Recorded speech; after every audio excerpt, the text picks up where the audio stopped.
नमस्कार मंडळी, मी डॉक्टर राजश्री मेटकर आज एका नवीन विषयासह आपल्यासमोर आले. विषयाचं नाव आहे कलियुग. मंडळी, थोडीशी दिलगिरी व्यक्त करते. सर्दी खोकल्यामुळे माझा आवाज आज बऱ्यापैकी ठप्प झालेला आहे आणि आवाज विचित्र येतोय. त्याबद्दल मी तुमची दिलगिरी व्यक्त करून ब्लॉगला सुरुवात करते. मंडळी, आजच्या ब्लॉगचं नाव आहे कलियुग. एकदा काय झालं की युधिष्ठिर वगळता 4 पांडव जे होते ते कृष्णाकडे आले आणि म्हणाले, कलियुग काय आहे आणि कलियुगात काय काय होईल हे आम्हाला जाणून घ्यायची खूप इच्छा आहे. त्यावर कृष्ण हसला आणि म्हणाला की कलियुगात काय परिस्थिती असेल याचं मी तुम्हाला प्रात्यक्षिकच दाखवतो. असं म्हणून त्याने काय केलं की आपल्या भात्यातून जे 4 बाण होते ते 4 दिशेला सोडले धनुष्याच्या सहाय्याने आणि 4ही पांडवांना आज्ञा केली की ते बाण घेऊन या. त्याप्रमाणे सर्व 4ही पांडव त्या बाणांच्या दिशेने धावत सुटले आणि त्यांनी वेगवेगळ्या दिशेने ते बाण गोळा केले. जेव्हा अर्जुनाने पहिला बाण शोधून उचलला तेव्हा त्याला खूप मंजूळ आवाजात एक पक्षी गात आहे आणि अतिशय मोहक त्याचा आवाज, गोडवा त्याच्या आवाजात. असा पक्षी गात असताना त्याने पाहिला. तो तिथे जवळ गेला आणि त्याने पाहिलं की एक कोकिळा अतिशय सुमधुर आवाजात गात आहे, पण त्याच वेळी ती त्या जिवंत सशाचं मांस खात आहे आणि ससा खूप वेदनेने विव्हळतो आहे. पण तिचं त्या दैवी पक्षीचं ते मांस खाणं आणि त्याचा आनंद लुटण्याचं आणि मंजुळ आवाजात गाण्याचं काम चालूच आहे. तर त्या दैवी पक्षाचं ते घृणास्पद कृत्य पाहून अर्जुनाला अतिशय राग आला. त्याला धक्का बसला. त्याने तो बाण पटकन उचलला आणि तो निघाला. भीमाने ज्या ठिकाणाहून तो बाण उचलला त्या ठिकाणी 5 विहिरी होत्या. त्या विहिरींभोवती त्या ठिकाणी 5 विहिरी होती. मध्यभागी 1 विहीर आणि भोवती 4 विहिरी असं त्या विहिरींचं दृश्य होतं.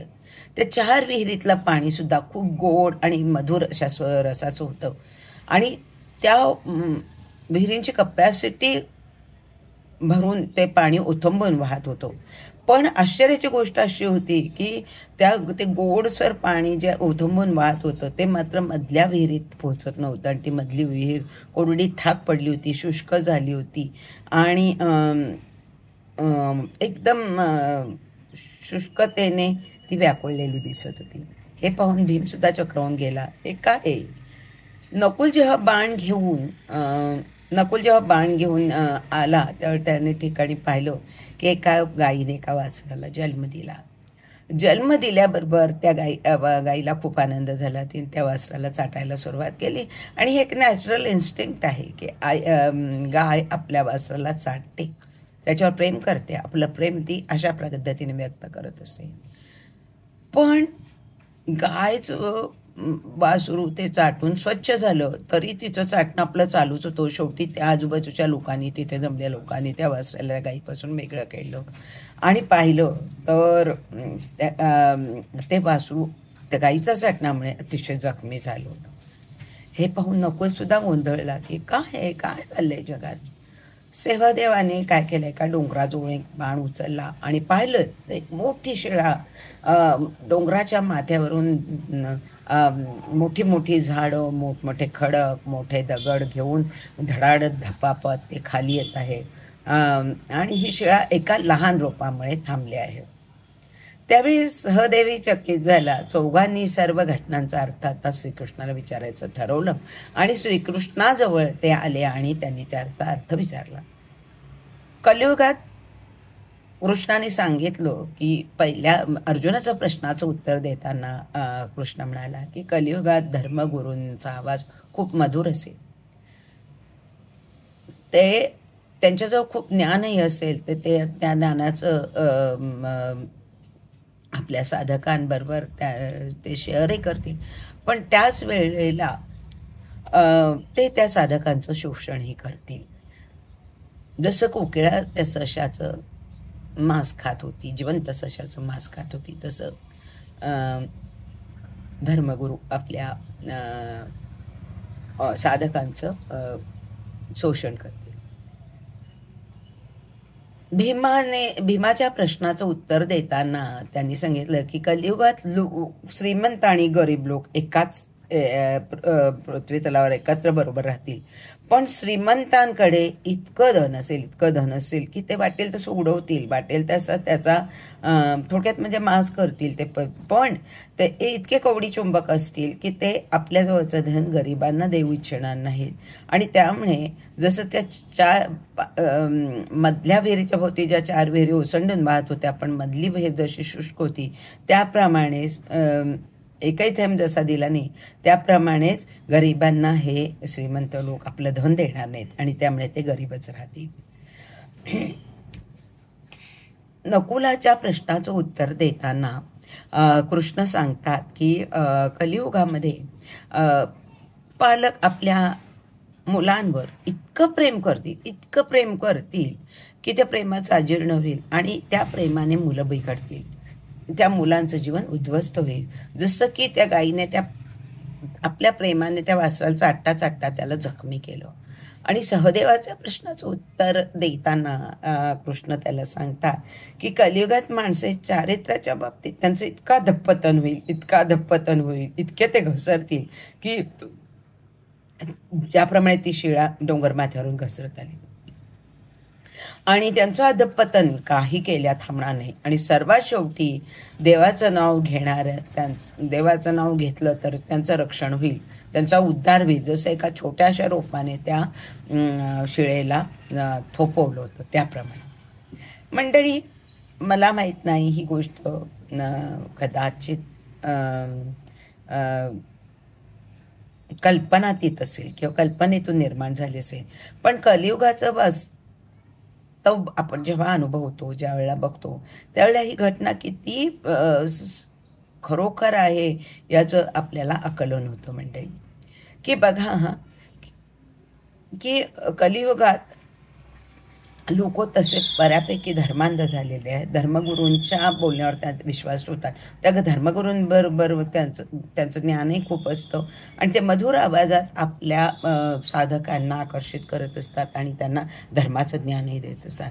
पण ते करत असताना ते साधकाचं शोषण करतात. हे कितीतरी उदाहरणावरून तुम्ही आम्ही बघितलं असेल आणि हे वास्तव किती खरं आहे त्यावरून ते लक्षात येतं.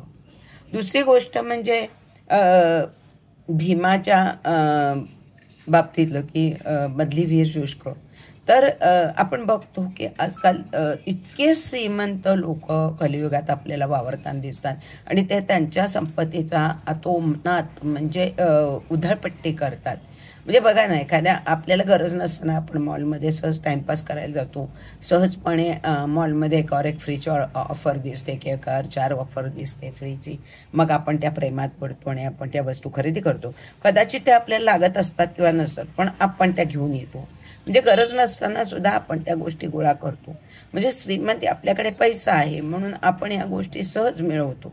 पण ज्या गरिबांजवळ 2 वेळचं खायला ते मोहताज आहे, त्यांच्या 2 घास पोटाला मिळायचे मारामार आहे, त्यांच्यासाठी मात्र अशा श्रीमंत व्यक्ती ची दातृत्व शक्ती पुढे येते का आणि ती किती प्रमाणात येते, हा सुद्धा एक वादाचाच प्रश्न आहे.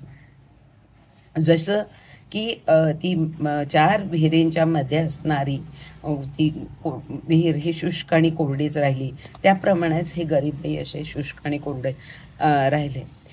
नाही, मी सगळ्यांच्या बाबतीत हा आरोप करणारच नाही, पण बघा ना, किती श्रीमंत लोकांना असं काहीतरी दुसऱ्यांसाठी काहीतरी करावं वाटतं, त्यांच्यासाठी त्यांची दातृत्व शक्ती पणायला लागते आणि ते दुसऱ्यासाठी काहीतरी करायला असतात. हा मोठा प्रश्न आहे मंडळी. नंतर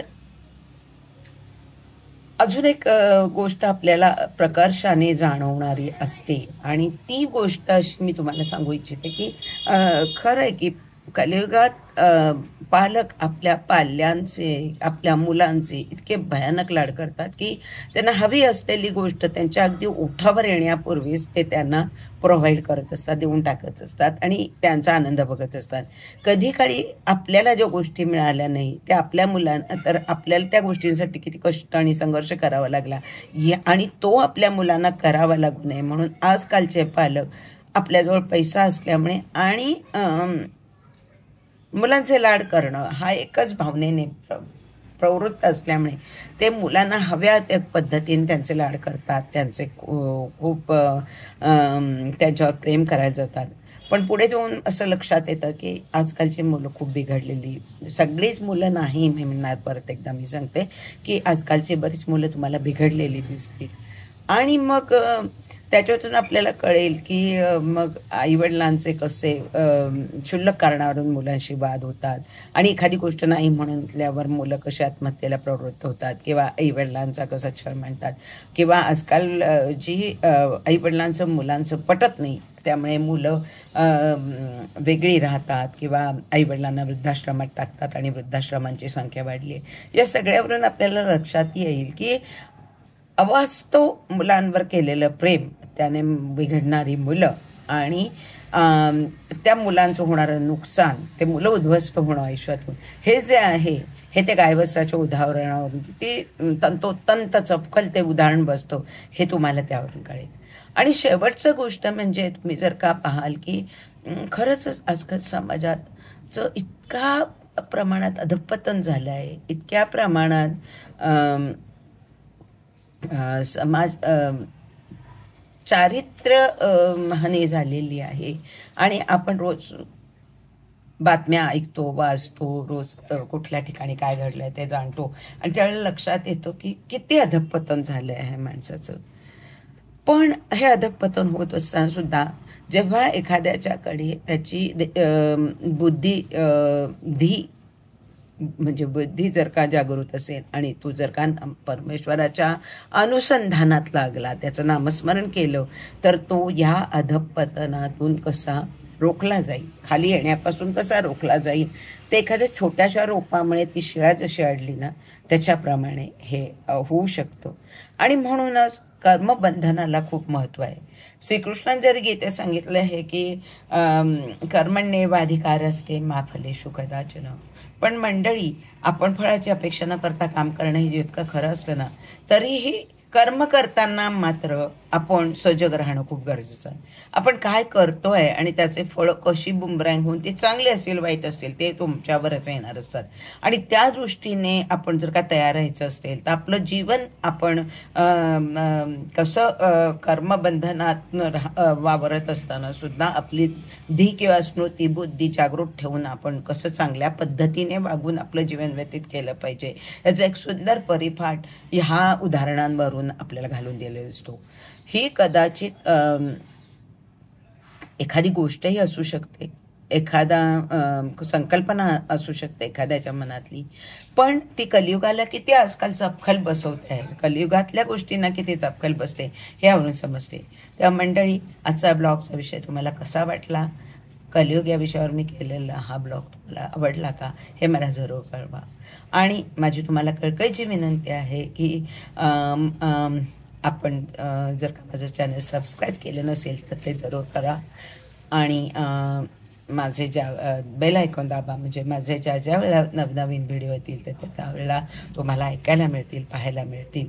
आणि त्याच्यातला कंटेंट तुम्हाला आवडत असेल तर तुम्ही जरूर शेअर करा आणि नवनवीन माझ्या कंटेंट्सचा आनंद लुटा. नमस्कार.